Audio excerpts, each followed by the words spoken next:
Thanks for staying with us. Now on to some international news. One of the big stories this week has been the London riots spreading slowly across the country. What really amazed everyone, though, is how Asian areas managed to stay relatively calm. Here's a special report on that. These images could be from anywhere in Punjab. But these two Sikh gentlemen, like several other immigrants in the UK, were out in the streets of London helping the police keep the city safe and clean up after the riots that gripped the country last week. Testimony perhaps to the very multicultural ethos of the British capital that many feel is currently under threat. In fact, as concerns over racist violence grew with the deaths of 3 Pakistani boys in Birmingham who were crushed by a car full of rioters, what's going on? I'm mourning my son, and you lot starting up again. Why? Grow up, guys. Grow up. Go home, yeah. You guys got nothing better to do. Go home, man. Stop messing around. The unlikely heroes who've emerged from the violence of the last few days are men like these from across South Asian communities. When I say we are one, I mean all people. You know, we the Asians, the indigenous white people of Britain, the black community, we're all one. We're all together in this. And also a Sikh TV channel run on donations that was among the first to report the violence and air the appeals. The whole country has been shocked by the most appalling scenes of people looting, violence, vandalising and thieving. It is criminality, pure and simple, and there is absolutely no excuse for it. But the questions abound, especially as the riots come barely 2 weeks after a Norwegian gunman with his allegiance to the growing far right in Europe killed 76 people. The English are quick to dispel worries over a growing socio-cultural divide that's fueling the far right in the UK as it is in other parts of Europe. Instead, calling these urban riots without any apparent motivation other than vandalism, using the internet to rally the mobs and looting top-end designer stores after trying the merchandise on. So it was extraordinary because last night we had a screening and there was a power cut 2/3 of the way through the movie, and everyone was wondering whether it was something to do with the riots going on at the moment. What's strange about the riots are that they're kind of sporadic and they seem kind of unrelated or unfocused.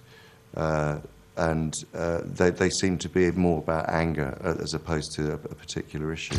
But parallels are being drawn every minute between what's unfolding now and the Brixton riots of 1981 that also began with police violence against the black community and took place just as Maggie Thatcher launched austerity measures to boost a sinking economy. Like much of Europe, in the UK too, the concept of a welfare state ensures that most of its residents benefit from the state's largesse, like unemployment schemes and the National Health Services. But in a country that's constitutionally demarcated the functions of church and state, where racial or ethnic discrimination is a crime, many say it can't simply be a depressed economy and the lack of jobs that caused these riots.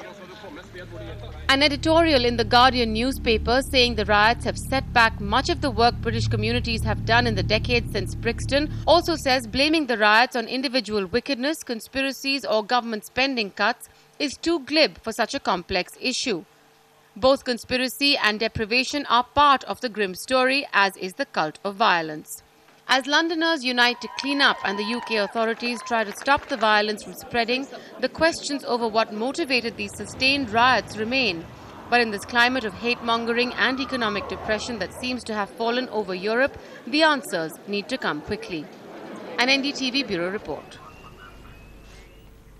Over to the big sports news now. It had been inevitable for much of the previous 3 days, but England officially became the #1 test team in the world with one of their most crushing victories to end India's stay at the top by a whole innings and a 242-run margin. The fourth day didn't even last until tea as the visitors were dispatched for 244 after James Anderson ripped the top off the batting before Graham Swan and Stuart Broad chipped in. This is the first Test series loss for India under the captaincy of Mahendra Singh Dhoni. For India, the return to Edgbaston after a gap of 15 years was as humiliating as it had been back in 1996.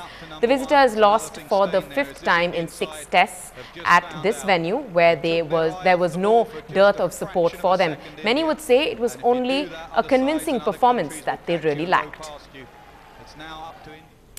And finally, on Raksha Bandhan, school children in Jammu and Kashmir have sent their wishes to soldiers on duty at the border. They're hoping it keeps them safe and protected. Zafar Iqbal reports. Odha Ram standing guard in the Araspura sector, overlooking Pakistani territory on the international boundary. The BSF Jawan from Haryana is away from his family on Raksha Bandhan. But for a while, he felt at home when girls from the local government school walked up to him with Rakhis. घर से तो दूर है, लेकिन फिर भी हमें घर की याद नहीं आ रही है, क्योंकि आज रक्षाबंधन है, फिर भी यहाँ पर राखी बांधने के लिए बहनें आ गई है.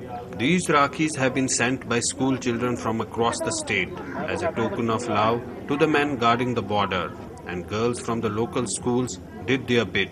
The Jawans returned the gesture by presenting cash and gifts. हमने अपनी ओर से पूरी कोशिश की है कि इन्हें बिल्कुल ऐसा ना लगे कि ये अपनी बहनों से दूर हैं. Away from their families, it was a moment of joy for these BSF Jawans guarding the border that once experienced heavy firing. But thanks to the ceasefire declared 8 years ago, there is peace now. So the children could spend some time with the Jawans on this very special day. With Jaspreet Singh in the Araspura sector, Zafar Iqbal for NDTV. Well, that's all we have time for on the bulletin. Thanks so much for watching and good night.